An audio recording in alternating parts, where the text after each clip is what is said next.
This is AlanTheFriesen, al.the.friesen@gmail.com, and I'm here to do a video on annotation. Now, if you're in university, this is probably not going to be news to you. Even if you're in, upper level high school, none of this should be a surprise. This video is more for students who have gotten an assignment to look at a poem or a short story for the first time, and they're not exactly sure where to start. That's where I'm going to help you. So I'm using some new technology today. Okay, cool. So annotation, that's the word that's scribbled over there. So the entire process of annotation is designed to help you get your thoughts down on paper. It's thinking in written form.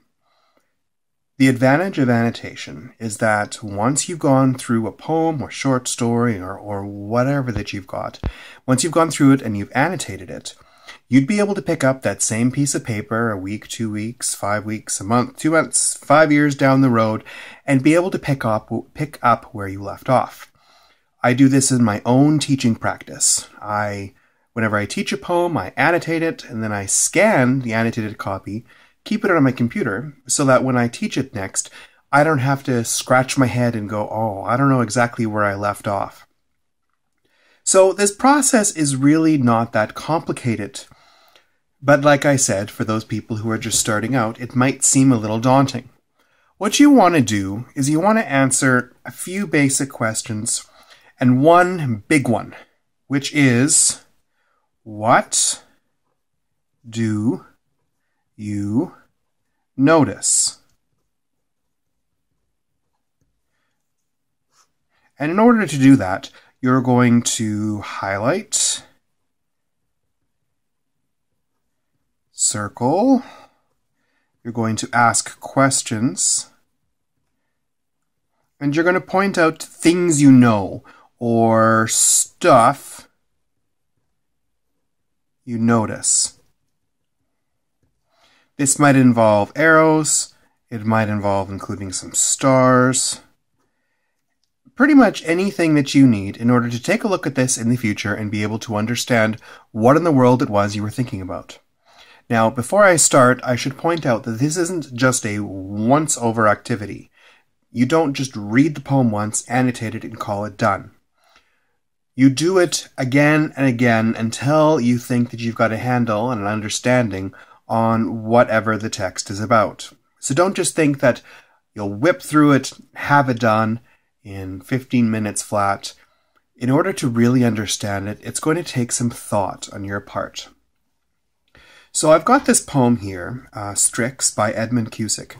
I don't know it very well. I know it enough to have read it before, but I've never taught it. And so I am I'm not very confident is what I'm saying about this. I want to replicate the experience of looking at a poem for the first time, which this basically is, it's close enough. Looking at a poem for the first time and puzzling my way through it and annotating it by documenting my thoughts. So the first is the title, Strix. Now, I'm going to underline this, and I'm going to put a question mark, because I'm not exactly sure what it means. That's actually a lie. I did actually look it up before this video, but just go with it.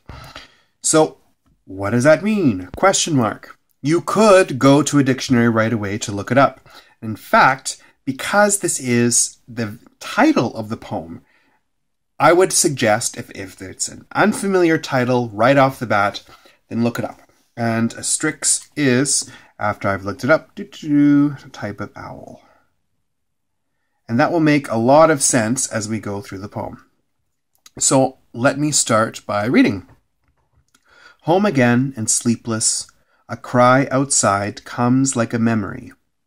As children we would wake in the illicit hours, lie wrapped in the night that vibrated on 2 cold notes, owl call and silence. Older, we ventured to the trees, strained our throats to answer, our rough owl words halfway to witchcraft. so all have conjured syllables of your tongue to cast your name. Saxons called you Eule, Normans Hule, monks, hearing your scream, scored through their vigils, transcribed the consonants like claws, Strix. Now, my apologies if I didn't pronounce these all exactly right. I think I'm fairly close. So I've read it through once, and now I'm going to go back and I'm going to start to annotate it. So the first thing that I've got is the word home. Okay, yeah, no problem. But again, my question is, why again? Has the person left home and is now coming back to it? It's an interesting opening, as opposed to at home when we were children. Makes me wonder why, what's going on. Home again and sleepless, a cry outside comes like a memory. So that word cry is vague, but because we already looked up what a Strix is, we can assume that the cry is going to be the cry of the owl. This is also a fair assumption because of the word sleepless. We wouldn't say during the day that we were sleepless. We would say that at night. So that's going to help us understand when this poem is taking place. A cry outside comes like a memory. Now, I like to encourage my students to be able to find and identify literary devices. Oh, there's the pen. It's going to do that. Literary devices like simile. What it means right now, I'm not exactly sure. But the first step in being proficient at understanding written works of literature is to be able to identify these key tropes or literary devices or motifs or whatever you would call them. As children, we would wake in the illicit hours. I really like that word illicit. And the next word here, and I might write that maybe over here. Illicit. Like it. And then wrapped as well. Wrapped is one of my favorite words. It comes from rapture. It's used a lot in Macbeth.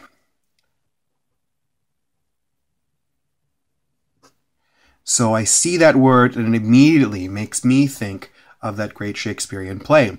Now, that's maybe, I don't know if I need to speculate on Cusick's usage of that specific word, but all writers write within the canon of English.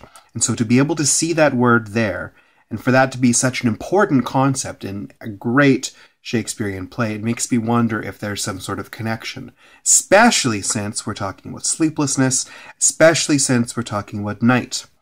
Now, I might turn out to be totally wrong on this, and maybe I'll, understand more about the depths of how wrong I am as the poem progresses. But at this point, those are some of the things that you might want to point out, especially if you're doing this for a class, especially,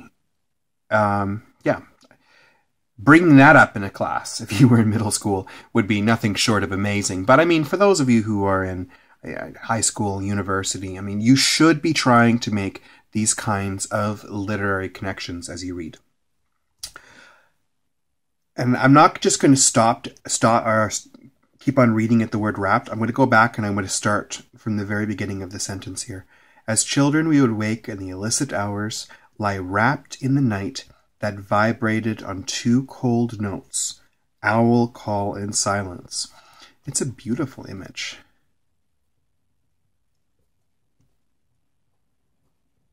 And I know I'm using the word image here, but I'm actually meaning like the image of the sound in the poem, about how the children were awake when they weren't supposed to be. That's the illicit.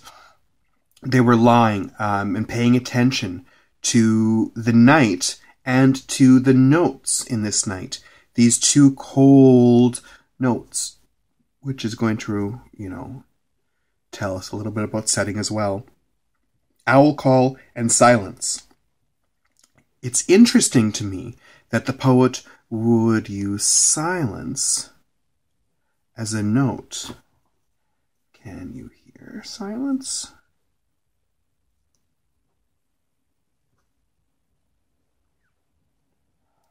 Maybe not. I did it again.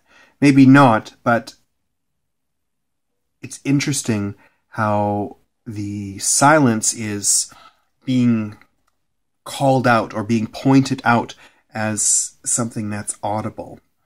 And it makes sense. I mean, if it's a really quiet room, the silence can be very oppressive. It can be very loud. Some people, or a lot of people, don't like it when it's too quiet. And especially at night, they're children and they're listening and they know that they shouldn't be awake. And so that silence that comes after the hoot could be as loud, air quotation marks, could be, there we go, loud as the hooting of the owl that came before it. So we have this first section here as children. Now we've got an older. This is going to talk, this is the passage of time.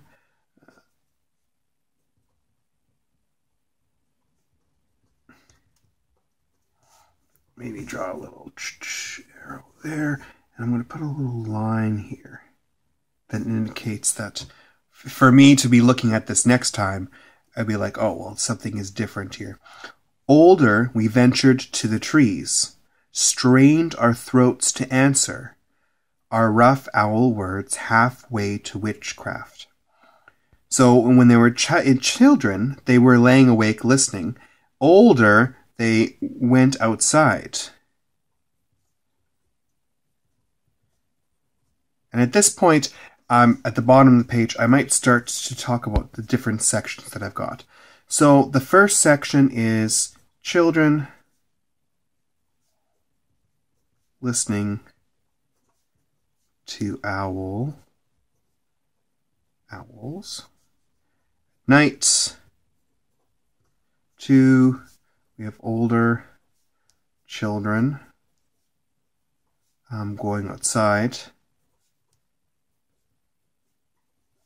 to call back to the owls. That's the second section.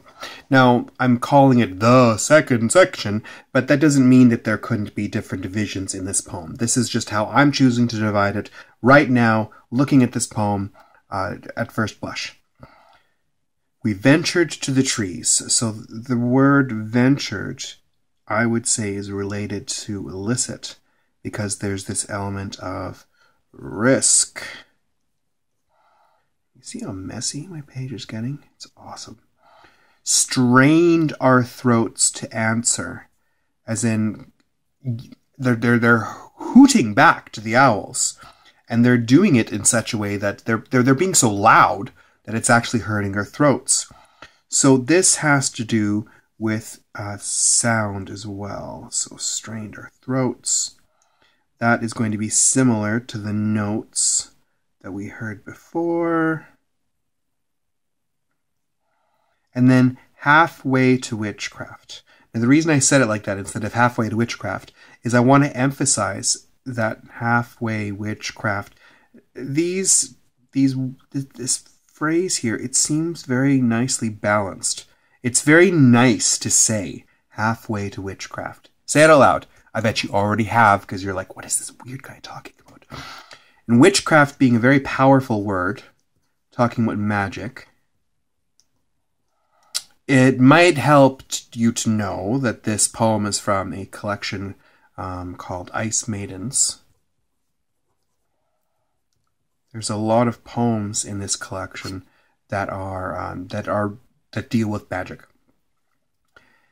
But what an image! You know, what a sound. The way that we're crying out is halfway to witchcraft. So we have this simile here, and we have this metaphor here. Okay. So all have conjured syllables. So we talked about the children when they're younger, children when they're older, and then this would denote a new section as well. Because this last section, last section talks about the etymology.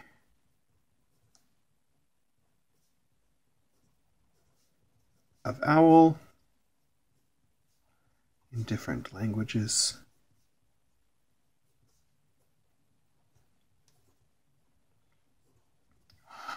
So we have Saxons, Normans, and monks. We've got 3 different groups.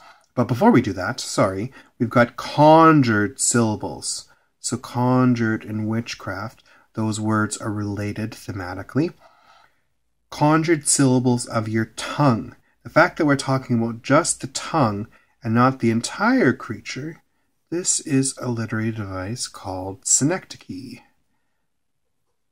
If you don't believe that that's how it's pronounced, I challenge you to look it up. Synecdoche. This is referring to an object using a part of that object. So the old-fashioned example I've used before is if I were to say to you, nice wheels, I'm not talking about your wheels, I'm talking about your car.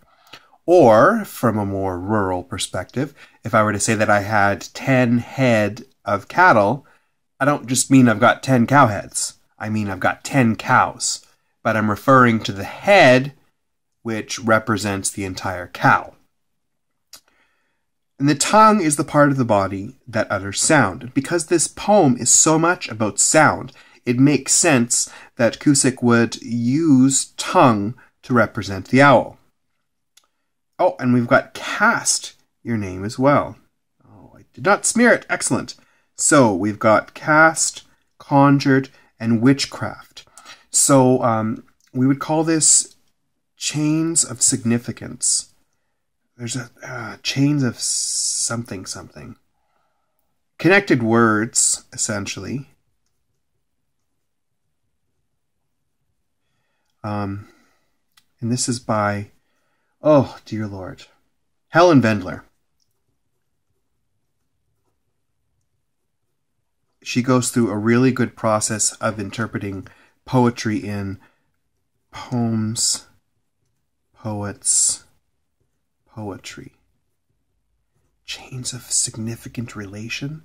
Something like that. Anyway, these idea of connected words, that's something that you should definitely pay attention to. So anyway, we have Saxons called you, Eule, Normans, Eule, monks, hearing your scream, and we had silence before. We've got call, but that's a very powerful word as well. The idea of scream, and then scored through their vigils. Now, I don't know about you, but when I think about monks, I'm not thinking about anything that's terribly evil or bad or anything like that.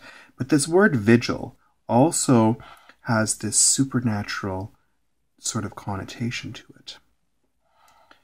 And then I've got, notice, scream, scored. So we've got this, like SC. This looks like this very deliberate type of alliteration here. And again, I'm noticing it without really saying, oh, that's what that means. I'm not exactly sure, but hearing your screams, scored through their vigils, transcribed the consonants like claws. Oh, I got it again. And then it ends in the same way that it starts. It ends with strix. And the strix is how the word for owl sounds like in Latin. So we would say that that would be onomatopoeia.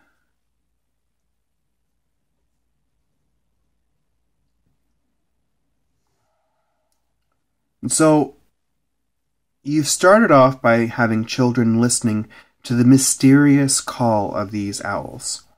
And then how they're older and they're venturing, they're risking to go and call back to the owls. And then you've got owls being referred to in different names. All of this, I think, is to evoke a tone of mystery.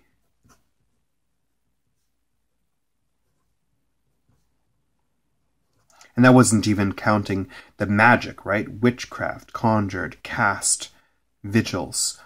So mystery and I think that that's how we think of owls, right? They're night creatures. We don't see them very often. And when we do see them, it's a rare event and it's a special event. And that makes me wonder, why Did the author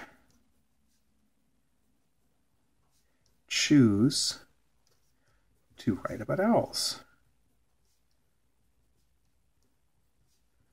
I don't know if I'm going to come to an answer for that. But I should point out that this poem here is about an animal. And how often, as teachers, have I read a poem about a dog or a cat or some other creature? Oh, the cat, it walks through the night. It's a beautiful cat, and whatever. We have here a poem about an animal that is very beautifully and very powerfully written.